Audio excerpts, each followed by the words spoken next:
Nous appelons Johanna Gaspard.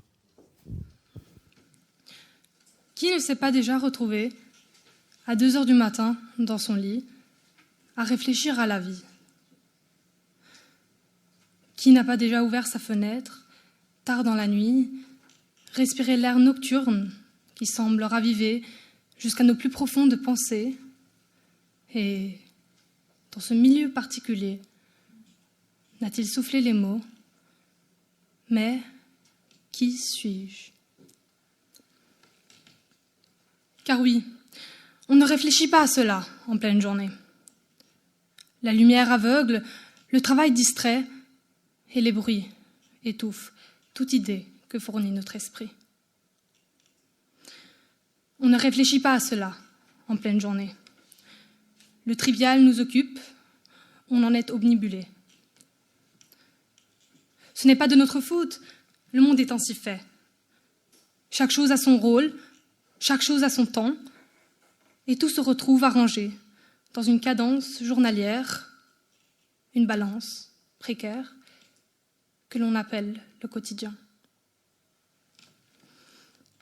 Pour moi, le jour est la routine de la vie. C'est alors que l'on passe du temps avec autrui, qu'on les apprécie ou pas.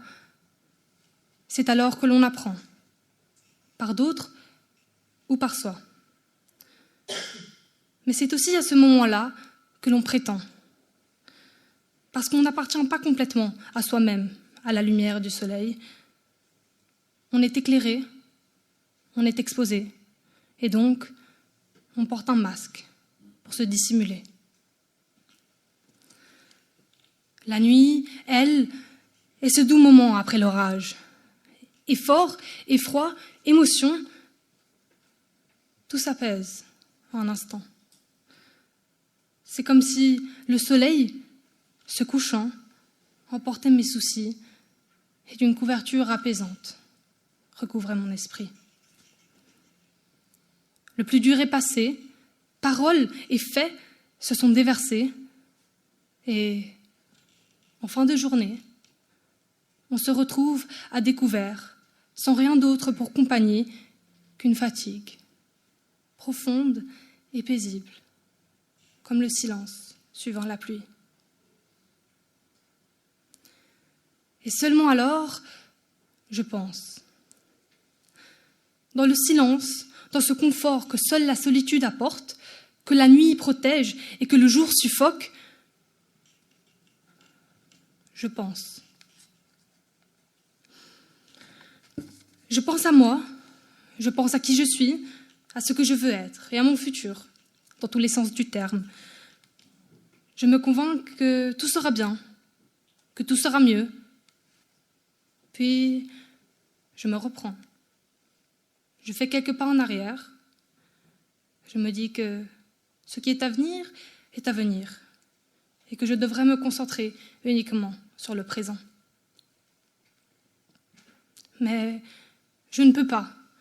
Il me file entre les doigts et plus je le poursuis, plus je me rends compte qu'il est trop tard et que ce présent que j'ai tant convoité s'est métamorphosé en passé.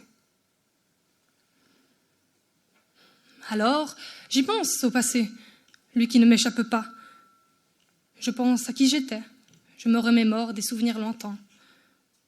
Je me dis qu'avant, tout était si bien. Et je pense à cela, encore et encore, et puis je me dis que dans quelques années, je dirai la même chose que maintenant. Que la vie était belle avant, que le présent s'enfuit, et que le futur n'est pas de mes soucis. Alors, je pense aux autres. Je pense à ceux que je connais, à ceux que j'aime. Je pense à ceux qui m'ont blessé, à ceux qui m'ont réconforté. Et je pense aussi à ceux que j'ai oubliés. Car la nuit les ramène sous forme d'ombre ou de rêve, et moi, je tombe dans les réminiscences de leur familiarité, de leur présence, qui me fut si chère par le passé et qui, par instants, me reviennent et se reflètent dans les larmes que pour eux j'avais laissé couler. Je me dis que si je suis aujourd'hui ainsi, c'est en partie grâce à eux. Et je me demande qui je serais si je ne les avais pas perdus, ou si la vie, dans son éternel empressement, ne nous avait pas séparés. Mais peut-être n'était-ce pas la vie. Peut-être que c'était moi, peut-être que c'était eux, et peut-être que c'est pour le mieux que nous ne nous connaissons plus. Cela fait mal, je l'admets, mais je sais que je ne suis pas seule. Et je me demande combien de gens pensent, sans s'en rendre compte, à la même chose, séparés par l'espace, mais toujours réunis dans leur contemplation. Et donc, je pense à eux. Je pense à vous, je pense à tout le monde. Je pense aux gens, aux ignorants et aux soi-disant savants. Je pense aux malheureux qui envient les heureux et aux malheureux qui prétendent être heureux. Parce qu'au fond, on l'est tous, malheureux. Albert Camus l'a dit, les hommes meurent et ils ne sont pas heureux. Et moi, je suis d'accord.